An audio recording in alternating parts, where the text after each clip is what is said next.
Je vous propose de découvrir les différentes étapes de fabrication du jambon de Bayonne. On débutera par la partie fraîche, la réception, le salage. On enchaînera avec le pré-repos et le repos pour ensuite aller vers les zones chaudes, donc avec l'étuvage, le séchage, le panage et l'affinage. Ici, nous sommes sur la première étape du process, à savoir la réception du jambon de Bayonne. Donc on élimine tous les jambons qui présentent des défauts. Il faut vraiment que le jambon rentre dans un cahier des charges strict du jambon de Bayonne. Donc par exemple, il y a un poids minimum à respecter, un poids minimum de 9 kg à respecter, l'absence d'hématomes, il faut que chacun des muscles se tienne bien pour avoir une bonne cohésion de muscles. Il faut vraiment que le jambon soit parfaitement adapté à faire un jambon pour du salage. Donc l'idée, c'est que tout ça c'est vérifié ici à réception. Si le jambon répond à tous ces critères, il est classé par catégorie de points. Une fois que tous ces jambons sont bien redescendus en température, les jambons peuvent être envoyés vers le salage de manière à ce que le process puisse réellement débuter. Pour cette phase de salage, il y a deux étapes primordiales. C'est dans un premier temps le pressage.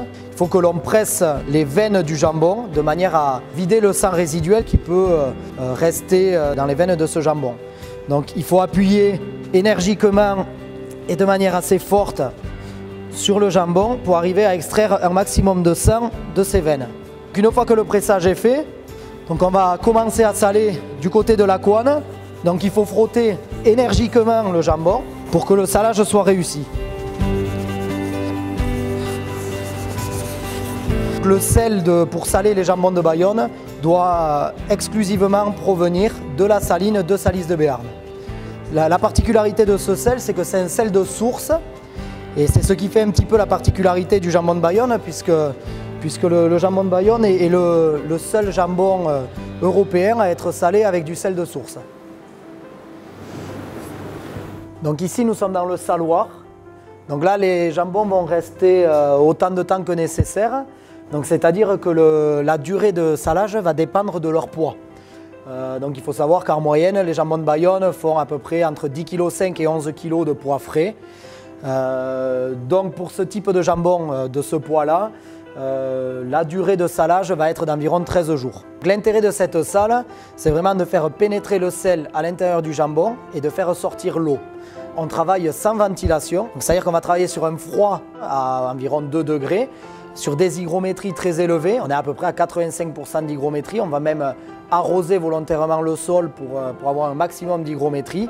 Donc là, l'intérêt, c'est vraiment de faciliter la pénétration du sel à l'intérieur du jambon et en faire sortir l'eau. C'est pour ça que vous voyez que nos cadres sont volontairement incurvés, de manière à faire égoutter l'eau qui est extraite du jambon par la pénétration du sel. Donc les jambons, après avoir été salés, ont été dessalés. Donc là, on souffle les jambons pour débarrasser le sel résiduel qui reste par-dessus le jambon. Et ensuite, les jambons sont pendus à la verticale pour pouvoir commencer vraiment à débuter leur séchage. L'important, c'est de perdre beaucoup de poids très vite. Les jambons vont rester 15 jours et il faut qu'ils perdent à peu près entre 6 et 8% de leur poids. Donc là, on est sur une pièce où on est très ventilé. On va ventiler quasiment 100% du temps sur des températures basses, bien entendu, puisqu'ici l'idée, ce n'est pas encore de donner du goût au produit, mais de le stabiliser microbiologiquement. Et les jambons restent environ 15 jours. Donc la toilette ou le parage, c'est une opération qui est quand même relativement importante. Elle consiste à venir dégager la viande au-dessus de la tête de fémur et autour de l'os du quasi, de manière à ce que le jambon ait une forme, on va dire, un peu plus aérodynamique et pour que l'air, quand il remonte depuis le bas de la salle, pour que l'air puisse épouser la totalité du jambon. Donc c'est une phase importante qui va aussi permettre aux veines que l'on a pressées tout à l'heure au salage de pouvoir bien finir de s'écouler et de se vider de leur sang, de manière à éviter les défauts en fin de process. Les jambons viennent de sortir du pré-repos. Ils sont amenés dans cette salle ici que l'on appelle le repos.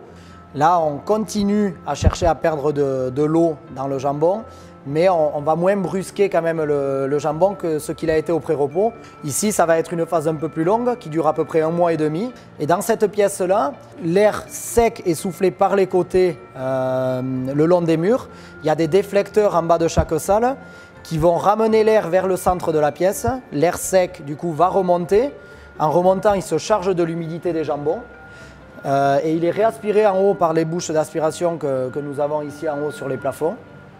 Et derrière, en fait, l'air est du coup, on débarrasse cet air de l'humidité des jambons dont il s'est chargé pour ressouffler de l'air sec.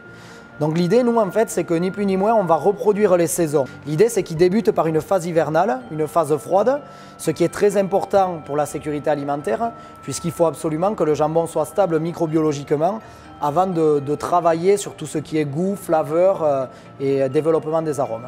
Mais pour cela, il faut qu'on se soit vraiment affranchi que le jambon ait perdu au minimum 15% de son poids.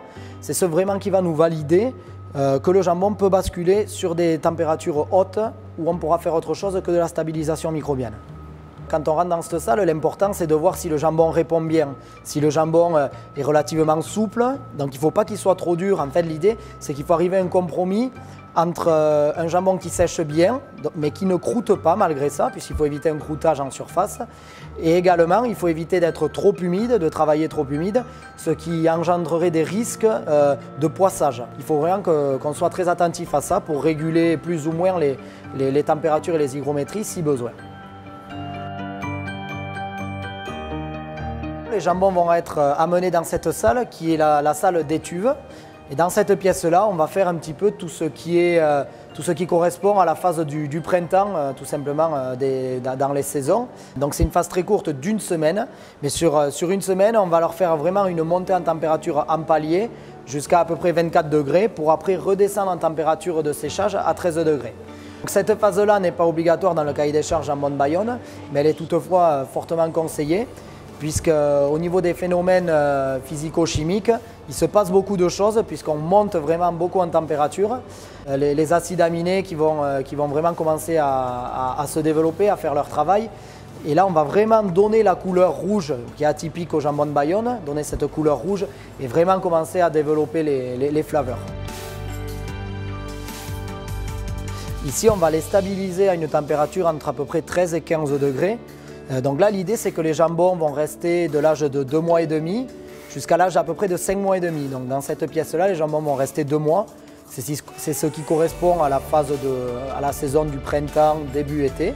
Donc cette phase-là est une phase intermédiaire qui permet de développer des goûts, des saveurs, des arômes à une température, on va dire, un peu plus basse que dans les affinages, mais de manière raisonnée, pour éviter le croûtage et éviter le poissage, redoutable pour la suite du process.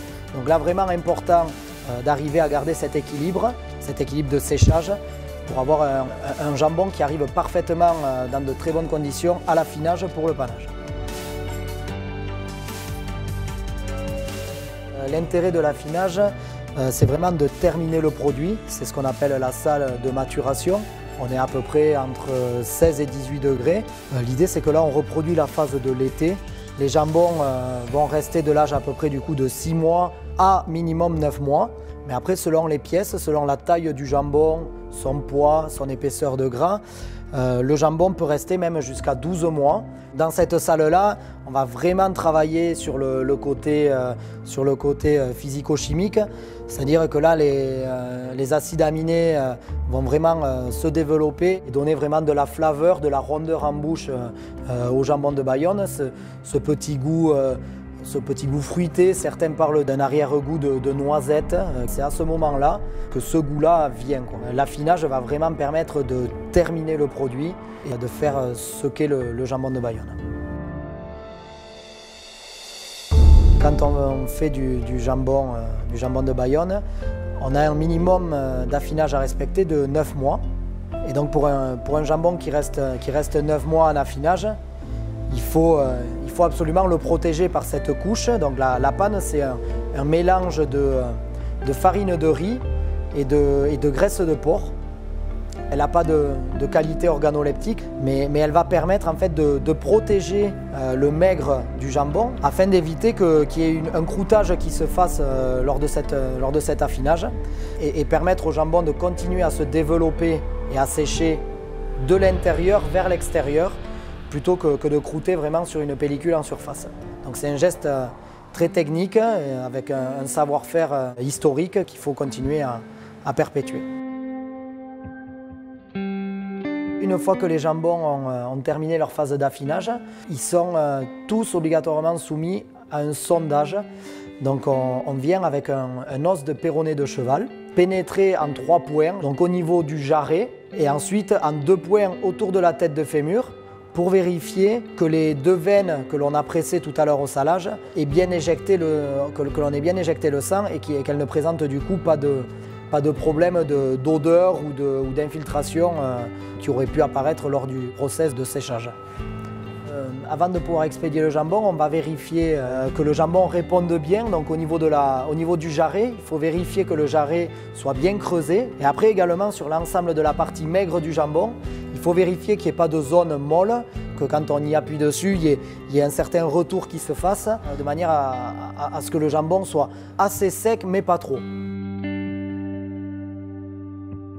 Donc l'ultime étape avant l'expédition, avant la commercialisation du jambon, donc ça va être de lui apposer le sceau du jambon de Bayonne. Donc c'est la Lauburu avec le sigle Bayonne écrit au-dessus. Donc on vient apposer ce sceau sur la couenne du jambon pour attester que le jambon a bien suivi le process du jambon de Bayonne IGP et ainsi peut être commercialisé sous le sceau IGP jambon de Bayonne.